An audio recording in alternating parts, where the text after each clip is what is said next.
जय हिंद दोस्तों आज हम आप लोगों के समक्ष एक वीडियो लेकर आ रहे हैं, वो है संविधान के भाग। तो दोस्तों संविधान में जब हमारे देश का संविधान बना तो कुल 22 भाग थे, आज 25 भाग हो गए। किस भाग में क्या उल्लेख किया गया है और किस अनुच्छेद से किस अनुच्छेद में वर्णित है, आज दोस्तों हम इस पर चर्चा करेंगे। तो आइए दोस्तों हम लोग शुरू करते हैं। भाई हमारा पहला पॉइंट आ जाता है प्रथम भाग। तो दोस्तों प्रथम भाग में संघ राज्य क्षेत्र का उल्लेख किया गया और अनुच्छेद 1 से 4 तक। तो अनुच्छेद 1 से 4 में संघ राज्य क्षेत्र का उल्लेख मिलता है। दोस्तों अगर हम भाग 2 की बात करते हैं दोस्तों तो नागरिकता का उल्लेख मिलता है। नागरिकता अनुच्छेद 5 से 11 में वर्णित किया गया। इसके बाद दोस्तों हम आ जाते हैं भाग 3 मौलिक अधिकार।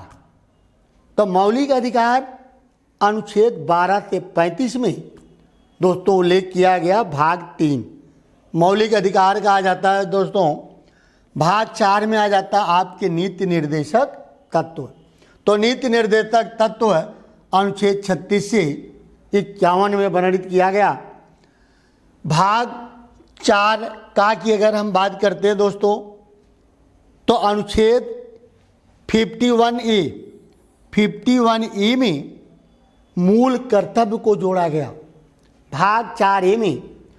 तो दोस्तों मैं आपको बता दें कि जब हमारे देश का संविधान बना तो मूल कर्तव्य भारतीय संविधान में शामिल नहीं था। जब भारतीय संविधान का 42वां संशोधन 1976 में किया गया तो स्वर्ण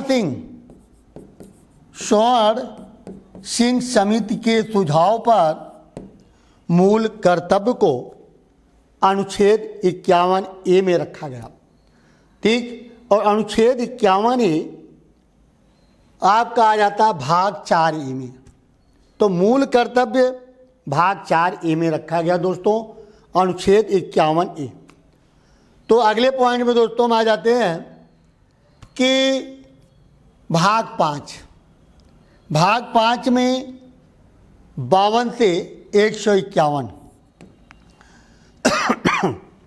तो 52 से 151 भाग 5 में है, जिसमें आपका कार्यपालिका अनुच्छेद 52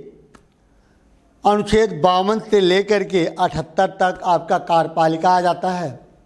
79 से 123 तक व्यवस्थापिका आ जाता है और 124 से 147 तक आपका आ जाता है न्यायपालिका। और अनुच्छेद 48 में नियंत्रक महालेखा परीक्षक का उल्लेख मिलता है अनुच्छेद 148 में। तो दोस्तों कार्यपालिका, व्यवस्थापिका, न्यायपालिका यानी केंद्र का उल्लेख मिलता है भाग 5 में अनुच्छेद 52 से 151 तक वर्णित किया गया। इसके बाद दोस्तों हम आ जाते हैं भाग 6। तो दोस्तों भाग 6 में आपका स्टेट आ जाता है अनुच्छेद 152 से 237 आ जाता है, जिसमें राज्य की पूरी शासन प्रणाली का उल्लेख मिलता है। राज्य की कार्यपालिका, राज्य की व्यवस्थापिका, राज्य की न्यायपालिका, ये पूरा उल्लेख करता है भाग 6।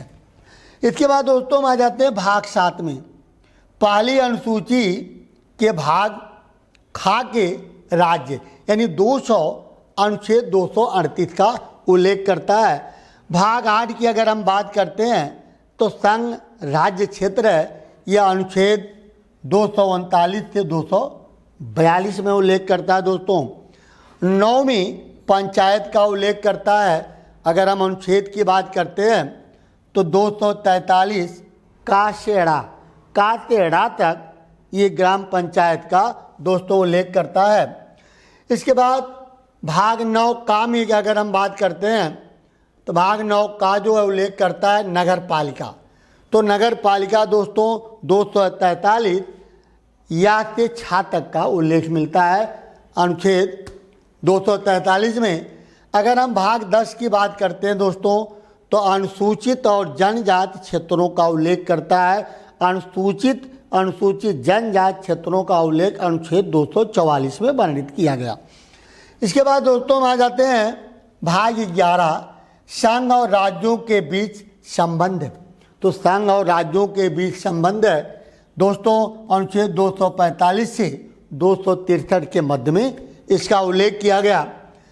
भाग 12, वित्त, संपत्ति, संपदाएं और वाद, यानी अनुच्छेद 264 से अनुच्छेद 300 का, क्योंकि 300 पहले से था और जब भारतीय संविधान का 44वां संशोधन किया गया तो मौलिक अधिकार के संपत्ति के अधिकार को हटा करके अनुच्छेद 301 करके यहीं डाल दिया गया। ठीक।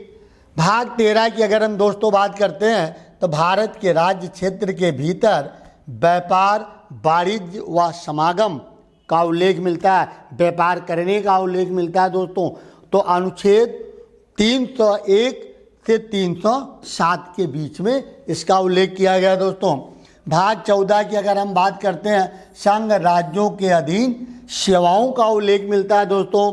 ये अनुच्छेद 308 से 323 का उल्लेख करता है। इसके बाद दोस्तों हम आ जाते हैं भाग 15, निर्वाचन आ जाता है। तो निर्वाचन दोस्तों अनुच्छेद 24 से 329, जिसको हम लोग बोलते हैं इलेक्शन कमीशन, तो इलेक्शन कमीशन का उल्लेख करता है। भाग 16 की कुछ वर्गों के संबंध में विशेष उपबंध, तो कुछ वर्गों के संबंध में विशेष उपबंध 330 से 342 का उल्लेख मिलता है दोस्तों। तो दोस्तों जितना हम भाग लिख रहे हैं, जो भी विषय हैं, इस पर हमारा पूरा प्रयास होगा कि हर चैप्टर को क्लियर करके हम वीडियो बनाते जाएंगे। अगर यहाँ हम एक एक चीज़ क्लियर करने लगेंगे बच्चों, तो ये मान के चलिए कि एक वीडियो 2 से 2.5-3 घंटा चली जाएगी, और हम नहीं चाहते कि कोई वीडियो 10 से 15 मिनट हो। ठीक। तो आइए दोस्तों अगले पॉइंट में हम आ जाते हैं भाग 17 में। तो भाग 17 में आपका आ जाता है राजभाषा, यानी राजभाषा की अगर हम दोस्तों बात करते हैं तो राजभाषा हिंदी, और हमारी अगर लिपि की अगर हम बात करते हैं दोस्तों तो लिपि हमारी है देवनागरी।